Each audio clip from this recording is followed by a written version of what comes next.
Bismillahirrahmanirrahim. Assalamualaikum warahmatullahi wabarakatuh. Hai anak semuanya, jumpa lagi kita pada pembelajaran kali ini, yaitu kita akan pelajari teks eksplanasi. Sebelum kita lanjut pembelajaran kita, sebaiknya kita berdoa terlebih dahulu agar apa yang kita lakukan diridhoi oleh Allah. Berdoa, mulai.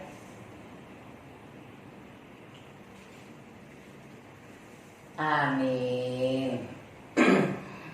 Jangan lupa tetap patuhi protokol kesehatan yang telah diterapkan oleh pemerintah, menjaga jarak, menggunakan masker, dan mencuci tangan menggunakan sabun, serta jangan berkerumun. Ingat, setelah melakukan aktivitas, cucilah tangan dengan menggunakan sabun. Nah, agar kita terhindar dari wabah yang tidak kita kendaki. Baik, kita mulai pembelajaran kita, yaitu teks eksplanasi. Dengan kompetensi dasar 3.3, yaitu mengidentifikasi informasi dalam teks eksplanasi lisan dan tulisan. Itu KD-nya ya. Sedangkan tujuannya diharapkan dalam pembelajaran ini peserta didik mampu memahami informasi berupa pengetahuan dan urutan kejadian dari yang didengar atau dibaca. Terus yang kedua, menentukan gagasan umum dan fakta penting dalam teks eksplanasi. Sebelum kita lihat materi kita hari ini, ada baiknya kita lihat kembali materi kita sebelum ini, yaitu tentang teks prosedur. Kita sudah tahu apa itu teks prosedur. Ayo, siapa yang masih ingat apa itu teks prosedur? Nah, benar. Jadi, teks prosedur adalah tulisan yang menjelaskan tentang langkah-langkah atau tahapan untuk melakukan sesuatu.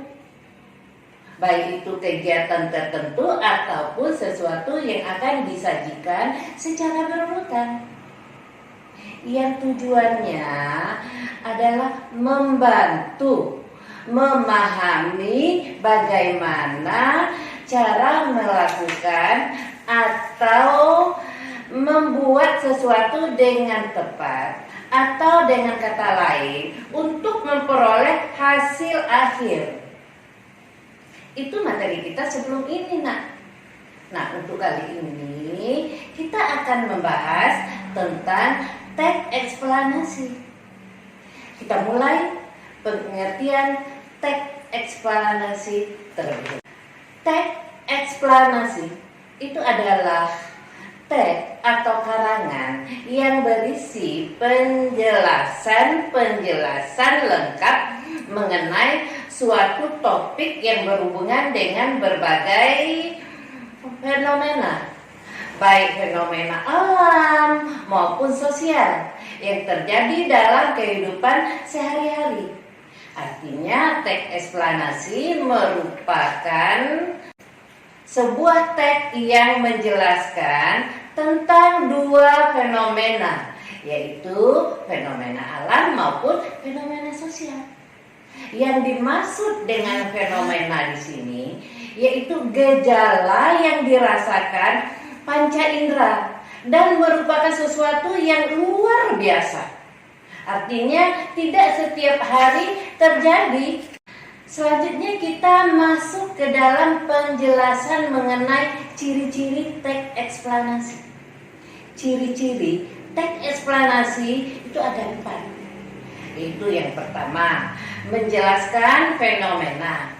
Yang disebut menjelaskan fenomena di sini itu artinya teks eksplanasi menjelaskan mengenai fenomena tertentu. baik fenomena alam maupun fenomena sosial. Kedua, menggunakan fakta-fakta dalam teks eksplanasi harus menggunakan fakta-fakta, artinya setiap kita membuat teks eksplanasi, bukti atau penjelasan yang disampaikan harus berdasarkan sebuah fakta yang ada atau berdasarkan pada suatu kebenaran.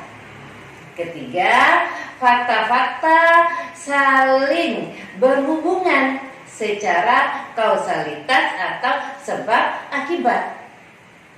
Fakta-fakta saling berhubungan secara kausalitas atau sebab akibat artinya penjelasan yang disampaikan dalam teks eksplanasi harus saling berhubungan atau membentuk pola kausalitas atau pola sebab akibat. Dan yang keempat, kausalitas sebab akibat biasa berbentuk penjelasan proses. Kausalitas sebab akibat biasanya berbentuk penjelasan proses, artinya setiap sebab dan akibat tentu di dalamnya ada suatu penjelasan tertentu.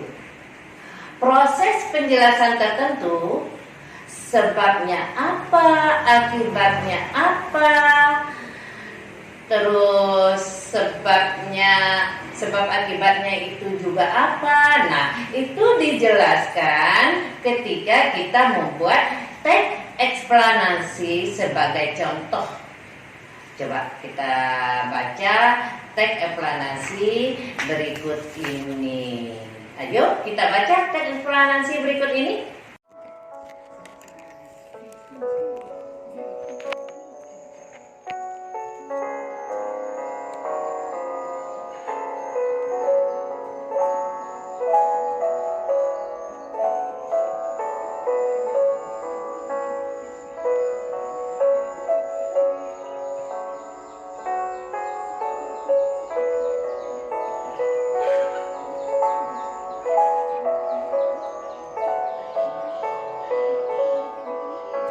Nah, dari teks eksplanasi tersebut kita bisa melakukan analisis mengenai fenomena, mengenai fakta, dan juga mengenai hal-hal yang berkaitan dengan sebab akibat atau kausalitas.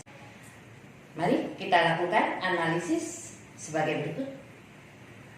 Berikut adalah hasil analisis mengenai berita yang tadi disampaikan atau yang tadi kalian baca, yaitu tentang fenomena, fakta, dan kausalitas yang ada dalam berita tersebut. Yang pertama, kita bahas adalah tentang fenomena. Fenomena yang bisa kita sampaikan dari berita tersebut adalah mengenai merebaknya penyebaran virus COVID-19 atau corona. Sedangkan fakta yang didapatkan dari berita tersebut adalah tingkat hunian hotel di Bali atau Denpasar Bali itu berkurang hingga 10%. Dapat kita garis bawahi bahwasanya ketika kita mencari fakta dalam berita atau dalam sebuah berita, kita bisa menentukan hal itu fakta, karena fakta adalah bisa dari jumlah angka, bisa dari statistik, bisa dari penjumlahan yang berdasar sumber yang jelas. Nah, itu bisa dijadikan sebuah patokan. Berita tersebut atau kutipan tersebut masuk ke dalam bagian fakta atau berdasarkan suatu kebenaran. Terus yang ketiga yaitu kausalitas sebab akibat. Sebab akibat yang terjadi dalam berita tersebut adalah dampak merebaknya penyebaran virus COVID yang berasal dari Wuhan, Cina, mulai mengancam bisnis perhotelan di Denpasar, Bali. Jumlah tamu baik dari luar negeri maupun dalam negeri itu merosot hingga tingkat lain sebagainya. Artinya dapat kita simpulkan bahwasanya sebab akibat dari informasi tersebut adalah dari merebaknya penyebaran virus COVID-19. Maka mengakibatkan bisnis hotel merosot terjadi di Bali. Nah, itu sebagai akibat dari penyebaran virus. Selanjutnya kita mencoba untuk mencari atau menemukan gagasan utama dari berita tersebut. Ayo kita baca kembali berita yang disampaikan.